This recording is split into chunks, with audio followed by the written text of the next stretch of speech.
We've caught the owner, sir. Is she the owner of the factory?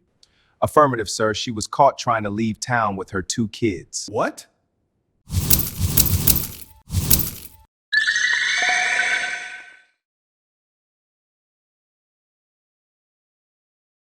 Living in Accra isn't really an easy thing. The high cost of living, the everyday strive to make ends meet, and lack of job opportunities. You certainly would live from hand to mouth if you aren't financially stable.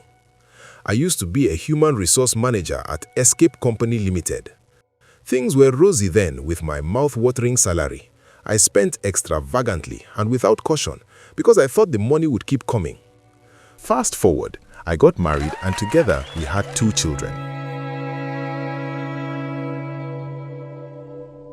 I bought a car and a land later. I had plans of building my own house soon. They say when things get so good, expect them to go bad. Firstly, I got sacked. The company said they needed to let go of some workers due to lack of contracts, and I was shortlisted to leave. Hey, are you deaf and dumb? Then the disaster struck. My mother at home fell critically ill and needed urgent medical attention. It was a matter of life and death. Having lost my father and sibling earlier on, I wasn't going to let my mother go. The doctor said she had to undergo a surgery, and that would cost 40,000 Ghana cedis. I did all I could to save my mother's life. I borrowed from far and wide. I even asked my wife, whom I helped establish a business of her own. I had invested over 50,000 Ghana cedis in her saloon business, but she kept saying things weren't moving well. She said she would have to close down the shop to raise 15,000 Ghana cedis, which I agreed to, saying all will be well. I sold my land too to make up the stipulated 50,000 Ghana cedis. All thanks be to God, I paid for the surgery and my mother survived.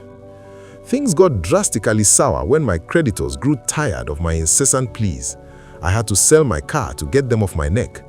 My wife goes out in the morning and comes back at night with little money for housekeeping. When asked, she said she goes about making people's hair, and I thanked God for giving her the talent.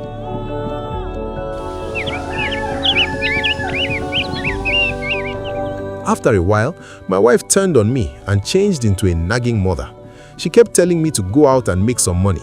She offered to connect me to a pure water factory, which she claimed to know the owner. I accepted and started working there. The pay was low, but I had to make ends meet. At least I was contributing something at home. I worked there for 10 months, and all this while I never got to meet the owner of the factory. Payments and other managerial issues were carried out through a phone or sometimes a representative. It was said that our boss stays outside the country. I had believed this until the day there was an issue in the factory. A customer had seen the legs of a cockroach inside our product. I'm here to arrest you all and sue the company. Don't you see cockroach legs in the water? All hell broke loose and the police were involved. We were all arrested and loaded into a van and taken to the station. And a search was being made for the owner of the factory. Calls were put through and an arrest was made. Few hours later, I saw my wife being brought in.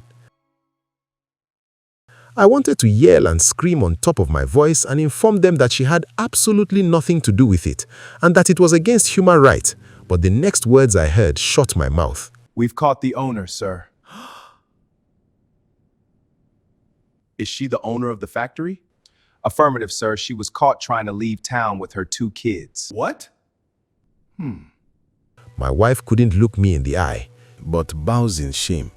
Currently, I'm still in the cell trying to wrap my head around this situation. I'm amazed and confused without knowing what to do.